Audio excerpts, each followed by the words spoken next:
Koalicioni Vlen ka vlerësuar njeriun që prej vitesh lakmon fronin e Ali Ahmetit, sillet sikur ka rënë nga Marsi, e jo sikur ka qenë pjesë të gjitha qeverive, duke kaluar nga një resor në tjetrin dhe duke lënë pas vetëm skandale. Sipas koalicionit në pushtet, Bojar Osmani dhe BDI, edhe pas 20 vitesh pushtet absolut, nuk arritën të mësojnë as zanatin e qeverisjes me dinjitet, as kulturën e sjelljes politike në opozit. Sipas Vlenit, në mungesë të çdo ideje apo vizioni, ata vazhdojnë të gënjejnë votuesit e tyre me premtime boshe dhe thirrje të mjerueshme për zgjedhje të parakohshme, vetëm për një qëllim, për të shpëtuar veten, pasuritë e tyre dhe dosjet që çdo ditë po i dalin në dritë.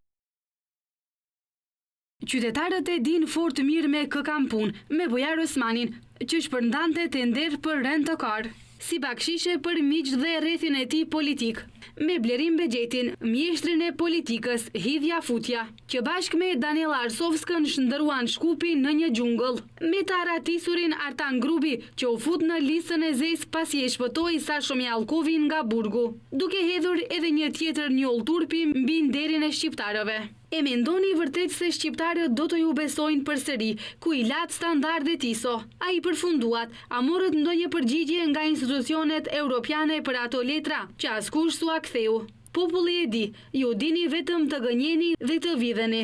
Sipas Vlenit, të gjithë mbajnë mend dhomën 161 në Kuvend, ku i ashtu quajturi Fronti Europian, BDI u përul deri në fund. Ofroi 4 ministri dhe postin e kryetarit të Kuvendit vetëm për të hyrë në qeveri me VMRO DPMN në vend të Vlenit. Sot, kur dosjet e korrupsionit po u shpërthej njëra pas tjetrës, BDI-ja kërkon një shtek më të shkurtër, përmes krizave artificiale dhe kërcënimeve për bojkot të zgjedhjeve, jo për shqiptarët, jo për të ardhmen, por për të mbuluar të kaluarën e tyre kriminale, thekson koalicioni Vlen.